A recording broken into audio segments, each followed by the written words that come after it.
If it's humid and you know it, kill yourself. If it's humid and you know it, kill yourself. If it's humid and you know it and you really want to show it. If it's humid and you know it, kill yourself. Hi everyone, Anthony Fantano here, the internet's busiest music nerd.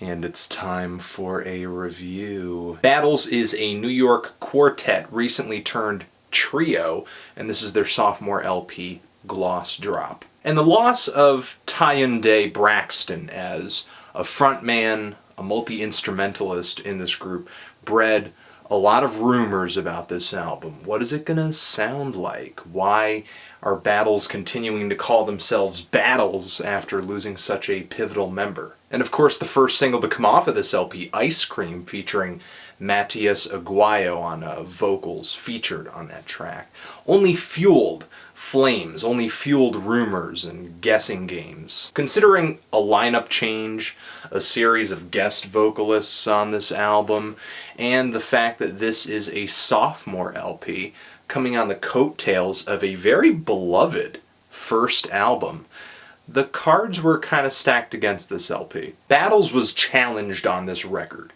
and I'm happy to say, in my opinion, they met that challenge. For me, Battles have maintained those intricate and complex and experimental elements that made their first LP so appealing, but they've also taken Gloss Drop and used it as an opportunity to almost put a friendlier and more accessible face on their music, but in doing that, they haven't dumbed it down. This thing is a really hyper, very active album. It is a high-octane, non-stop, experimental dance rock party that just makes me want to move, move, move, move, move, move, move, move, move, move, move, move. I just want to jump around and eat candy to this album. I want to try eating the pink stuff that's on the cover.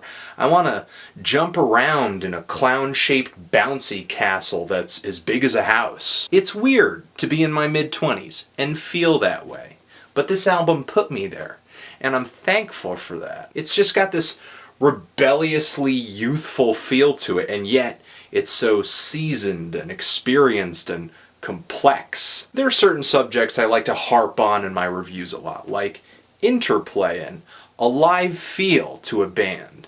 To me, that kind of stuff makes a record exciting. And this album has so much of that. Hearing these guys bounce off of each other on these tracks is a serious treat for me, because they really know how to work a rhythm. Each track on here moves differently, and the guitars, the synthesizers, the drums are always figuring out different ways to dance around the tempo and interact with one another. I mean, John Stanier puts so much heart into the way he plays drums on this LP, and just in general. As good as the guitars and the synthesizers are on this album, the drums are really the driving force for me. I love this guy's fills, how subtly he builds up to certain parts in the songs, and his improvisations too. But the thing is, everybody's improvising on this album. There's so many tracks here that don't really feel like they've been written out or realized beforehand, like the band is making them up as they go along. FUTURA, INCHWORM, Wall Street. These songs have a certain climax or a post that the band is eventually going to hit, usually like a keyboard melody kind of flies in, there's a breakdown and a thematic melody plays, but when the band actually gets there, it doesn't really seem to be decided, because these songs kind of progress forward as the band sees fit, with every little added extra drum hit or wooka on the guitar or synthesizer note, the song just moves an inch closer to its final destination. But there are some tracks on here where Battles are a little bit clearer and confine themselves to a structure, maybe a pop structure or something like that. And Ice Cream is definitely one of those tracks, which, after hearing that song multiple times, I'm pretty sure it's the most fun song of 2011. The way it opens, the ooh, ah, ish, oosh, and the building circus organ synthesizers and that bass guitar that drum beat and Matias Aguayo's vocal on that one. I love the effects they lay on his voice, and it just kind of acts like one more polyrhythm on top of this groove in the song. He does a great job here. They need to work with this guy again in the future. The other guest vocalists on here are pretty good as well, like Gary, Here in My Car, Newman. He shows up on the song My Machines, and Gary does a great job. The guy has not lost it. I think my only complaint is that maybe his vocals are pretty high in the mix. If only he could have been sunken into the instrumentation a little bit more, and maybe if he was given more to sing, just lay more personality into the track or something like that.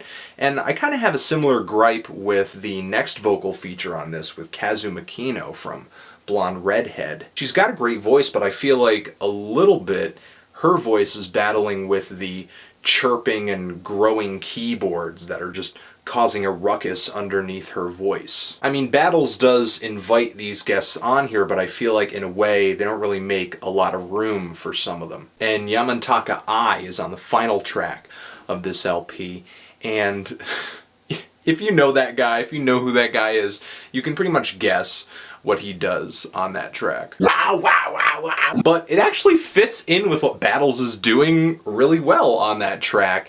He's in the thick of it and making as much noise as everybody else is. But I do want to say, even though not every vocal spot on this LP is great, fantastic, I love that Battles is doing this. They need to continue doing this on future albums, inviting different guests on the LP, seeing what direction their personality and their voice brings the album in. It's very Gorillaz-ish, and I like it for that. There are a few spots here where Battles throw some shorties on this album, tracks that are like 1 or 2 minutes long, and normally I would just be like, filler. But I'm actually as impressed with those tracks as I am some of the other tracks on here. Dominican Fate is so fun with all these hand claps and just that giant bass drum. And the song Toddler, even though that's the shortest, it has the prettiest melody on here delivered by the shyest keyboards around. And the song Rolls Bass is one of the biggest head bobbers on here. The last thing I guess I can say about this LP is the recording, the production, way up, way up. Just everything sounds so clear and so loud and so in my face. I mean, the drums are so crisp and loud on this thing. It's like I'm standing in a giant room and listening to them, seeing them being played right in front of me. And the guitars are always in a nice spot, even when they're being layered over each other, whether it's with a loop pedal or multi-tracking, I'm not sure, but always audible. And the keyboards, they're just kind of sparkling, shimmering, bleeping, and blooping over it all. The album starts strong, finishes strong, fantastic production, fantastic grooves, cohesive sound. The volume of this album, the instrumental makeup for the most part of this album isn't going to be for everybody. But still, I'm feeling a light to decent 9 on this album. Really good stuff. Really, really good stuff, man. Despite this lineup debacle, Battles have maintained much of the same energy that made me fall in love with the band in the first place. But what do you think? Do you love this? Do you hate it? Why? And what do you think I should be reviewing next with my ears? Let me know. Anthony Fantano, Battles, Gloss Drop, forever.